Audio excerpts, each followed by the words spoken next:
Hey, what's going on, everybody? Welcome back to the channel. Today, I am freezing my tail off in the garage here. It is about time for me to, frame everything up on the walls and do some spray foam or something. I got to insulate this place. It's getting ridiculous.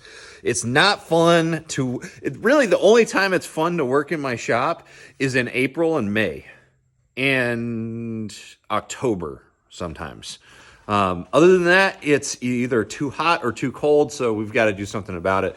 But today I'm just doing a little bit of work on the boat, and by a little bit, I mean tearing the thing apart and getting it all put back together, swapping out the trolling motors, doing all that stuff. So, yeah, just boat maintenance since I'm kind of grounded at home. I haven't been able to get on the water but once this month. And it's because I'm watching, the baby here at home, which I'm happy to do. Love being little Mr. Mom while the wife is at work most of the week. Yeah, and it's my off season, so it's kind of a blessing to be able to stay here with the baby and get to spend time with her while she's little. I'm starting to feel that. What everybody says, about little babies, they only stay a baby for so long, so enjoy it while it lasts. So that's what I'm trying to do, but I also want to be productive too. And right now I'm really starting to get cold. It's like 25 degrees out here.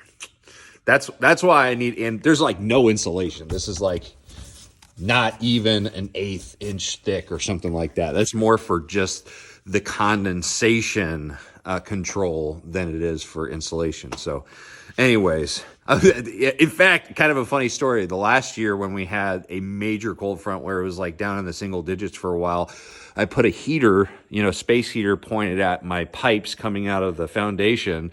And every day I'd walk in and there's this mouse sitting right in front of the heater, just, warming himself up.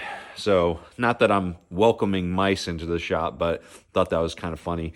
But anyways, one thing that I was thinking of when I walked in here, I'm working, is one of the most neglected things when it comes to our outboard engines. And obviously our engines like the Mercury Pro XS 4-stroke is a very important part of this boat. In fact, probably the most important part, just because without this, you ain't going nowhere.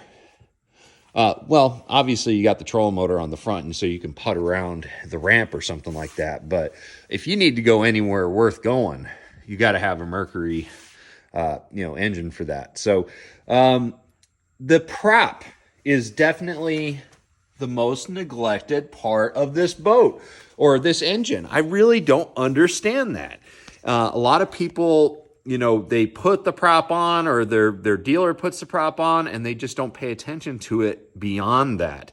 But I wanted to kind of share with you some of the things that I do on a regular basis to make sure that the prop is running correctly. Obviously, most people, if you hit something or you bend a prop, you throw an ear or something like that, you're going to swap it out.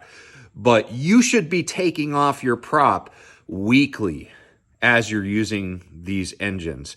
And I'm going to tell you why. So I grew up fishing in Florida or for part of my life. And, when you're fishing those shallow fisheries like that, running through these grass flats and running through the boat lanes and all kinds of things like that, you constantly will have the opportunity to run into fishing line, ropes or, any type of line that's out there. And if there's one thing that can kill a lower unit really quick, it's fishing line compromising that seal behind the prop that keeps the water out and the gear lube in. And so I found out really early that was a really important factor. So I end up taking off my prop every single right before every single tournament, for sure. Like if I've got a tournament day coming up, after practice, I will 100% go through this boat and with a fine-tooth comb, make sure everything's working good. But that prop is like top of the list. Taking that thing off, checking behind it, and making sure that there's no line back there is a really good way to limit the potential of you having some kind of catastrophic failure during a tournament day or just a fun fishing day for that matter. Nobody likes to have issues anytime on the water. But if you're making like a 60-mile run up the river like I was at Lake of the Ozarks, you want to make sure that your lower unit can handle all that. Excuse me, got the burps. But one thing that I ended up doing, I'd show you, but it's a little bit tight back here. I got a lot going on. One thing I end up doing is, I always keep the tools necessary to change my prop on the water or anywhere for that matter. So you got your wrench, and you've got a piece of wood to be able to wedge that prop to loosen it up. I got spare hubs. I've got spare prop nuts, all that kind of stuff to do that. But one of the most important things when you're taking your prop on and off on a regular basis, which again you should be doing, is to carry some grease that you're essentially going to put on the prop shaft, on the splines, and at the back of the, where the thrust washer is meeting, the back of the shaft there. All of that, you want to lube that up. This stuff, Mercury's 24C, makes it so much easier to take your prop on and off.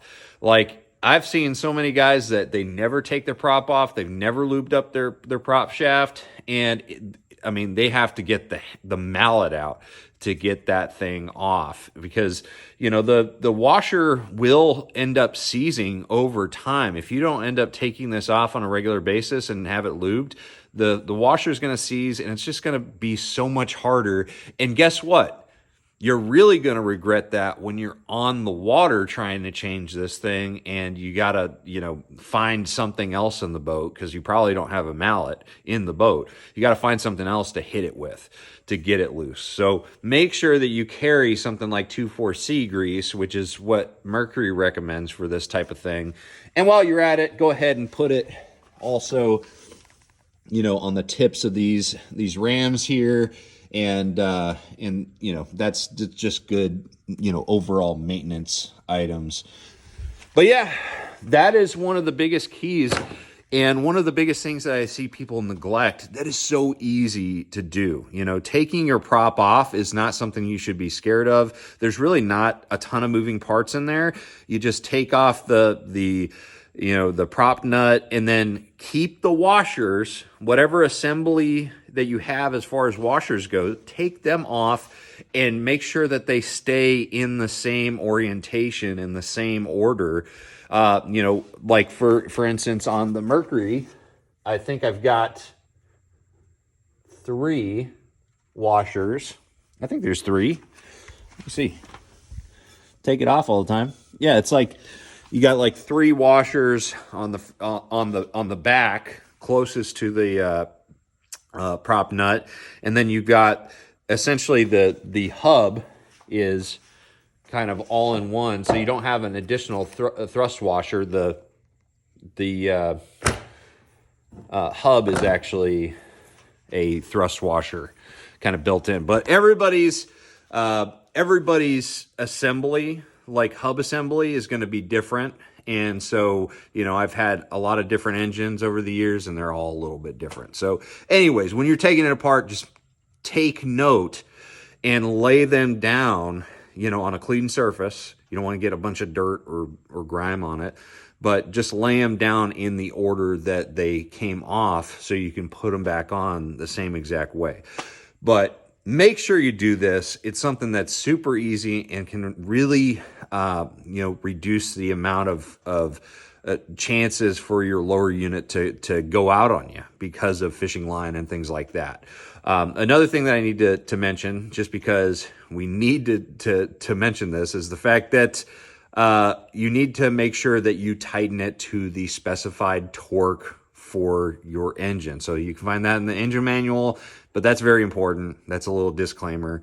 All right, guys, so just figured I'd do this video. It's a little PSA for you. I see a lot of people forget this, but you know, don't forget, the prop is what moves this big old engine. So take care of it, and it will take care of you. So anyways, guys, thank you for watching. Make sure you like, share, subscribe. I'm going to see you out on the water, and make sure you trust the process. See ya.